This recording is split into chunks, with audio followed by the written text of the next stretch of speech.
இளைய தலைமுறையினருக்கு அரசியல் விழிப்புணர்வு ஏற்பட வேண்டும் என்றால் வலைதளங்களில் மூழ்கி கிடக்கும் போதைப் பொருட்களுக்கு அடிமையாகாமல் இருக்க வேண்டும் என தூத்துக்குடி மக்கள் தெரிவித்துள்ளனர். அவர்கள் தெரிவித்த கருத்துக்களை மக்கள் பார்வை பகுதியில் தற்போது பார்க்கலாம். இளைஞர்கள் தலைமுறைகளுக்கு அரசியல் விழிப்புணர்வு எந்த அடிப்படையில் தேவை? என்னை பொறுத்தவரை ஒரு போலியான இணையதள தகவல்கள்லேருந்து அவங்க வெளியில் வரணும். முதல்ல அவங்க தவறான எண்ணங்களோடு தான் அரசியல் கண்ணோட்டங்கள் இருந்துக்கிட்டு இருக்குது. இது என்னுடைய கருத்து ஒன்று. அடுத்தது என்னென்னா, அரசியல்னாலே பெரும்பான்மையான கட்சிகள் தான் அரசியல் செய்கிறாங்க அப்படிங்கிற ஒரு தவறான ஒரு மனப்பான்மை அவங்களுக்குள்ளே இருக்குது.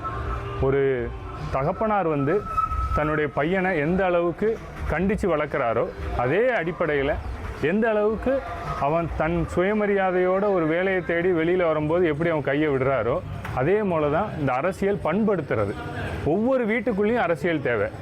எப்படி அரசியல் ஒரு பண்படுத்தி மனிதர்களை கட்டுக்கோப்புக்குள்ளே வச்சு அந்த ஒரு கட்டமைப்புக்குள்ளே இருக்குதோ அதை முதல்ல இளைஞர்கள் புரிஞ்சுக்கிடணும்.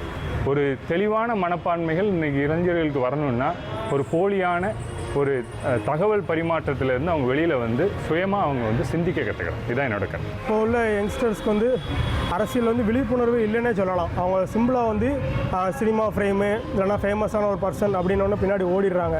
அவங்க பண்ண மாட்டாங்க. எவ்வளோ நாள் அவங்க என்ன பண்ணாங்க, இப்போ என்ன பண்ணுறாங்க, எதுக்காண்டி அவங்க உள்ளே வர்றாங்க, எதையுமே பிளைண்டாக அவங்க பின்னாடி போயிடுறாங்க. அவங்க திங்க் பண்ணணும். அவங்க என்ன பேசுகிறாங்க, எதை பற்றி பேசுகிறாங்க, எதனால் அவங்க உள்ளே வர்றாங்க, இளைஞர்கள் வாட்ச் பண்ணணும். அவங்க இதுக்கு முன்னாடி அவங்க எப்படி இருந்திருக்காங்க, அவங்களுக்கு என்ன டிஃப்ரென்ஸ்னு அவங்க புரிஞ்சுக்கணும். சும்மா சோசியல் மீடியாவில் ஒரு சினிமா ஃப்ரேம் அப்படிங்கிறதுனாலே அவர் பின்னாடி போகக்கூடாது. அவங்க என்ன கொள்கையை முன்வைக்கிறாங்க, அவங்க என்ன மாதிரி ஸ்கீம்ஸ் வச்சுருக்காங்க, அதெல்லாம் நம்ம பண்ணணும். அது ஒர்க் அவுட் ஆகுமா ஆகாதா அதெல்லாம் யங்ஸ்டர்ஸ் ஆராய்ச்சி பண்ணணும். அவங்க சும்மா பிளைண்டாக போகக்கூடாது. இதெல்லாம் கொஞ்சம் ப்ரிப்பேர் பண்ணி அவங்க கரெக்டான ஒரு தலைவருக்கு வாக்கு செலுத்தினாங்கன்னா தமிழ்நாடு முன்னேற்றம் அடையும். இளைஞர்கள் அரசியல் விழிப்புணர்வு ஏற்படணும்னா மதுவிலிருந்து வெளியே வரணும்.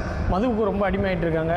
சமூக வலைதளங்கள், சினிமா, ஹீரோக்கள் பின்னாடி போயிட்டுருக்காங்க. அதுலேருந்து வெளியே வரணும்.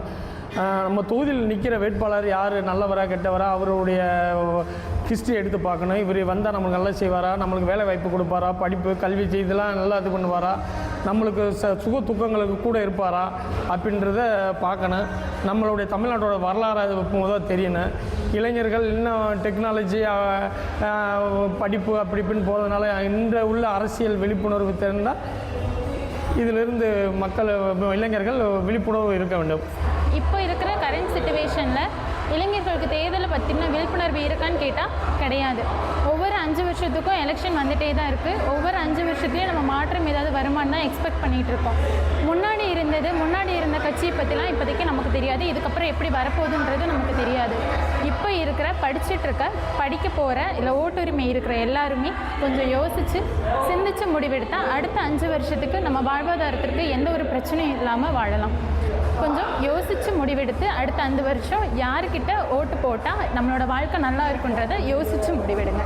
இன்றைக்குள்ள இளைஞர்களுக்கு அரசியல் விழிப்புணர்வு வரணும்னா ஃபஸ்ட்டு இந்த போதை பழக்கம், சினிமா மோகம், சோஷியல் மீடியா இந்த மாதிரி விஷயங்கள்லேருந்து ஃபஸ்ட்டு வெளியே வரணும். அதுபோக இன்ஜினியரிங்காக இருந்தாலும் சரி, மெடிக்கலாக இருந்தாலும் சரி, எல்லா இதுலேயும் இந்திய அரசியலமைப்பு சட்டத்தை பற்றியும் ஒரு கட்டாய பாடத்தை கொண்டு வரணும். அப்படின்னா தான் நம்மளோட இளைஞர்கள் மத்தியில் ஒரு விழிப்புணர்வு கண்டிப்பான முறையில் கொண்டு வர்றதுக்கு ஒரு வாய்ப்பாக இருக்கும். இப்போ இருக்க யங்ஸ்டர்ஸ்க்கெல்லாம் ஓட்டை பற்றி விழிப்புணர்வு இருக்கா அப்படின்னா கரெக்டாக தெரியலை. சோசியல் மீடியாலேயே ஃபுல்லாக நம்பி இருக்காங்க. அதனால் இப்போ ஓட்டு கிடச்சிருக்கு அப்படின்னா அதை கரெக்டாக யூட்டிலைஸ் பண்ணி ப்ராப்பராக ஓட்டு போடுங்க.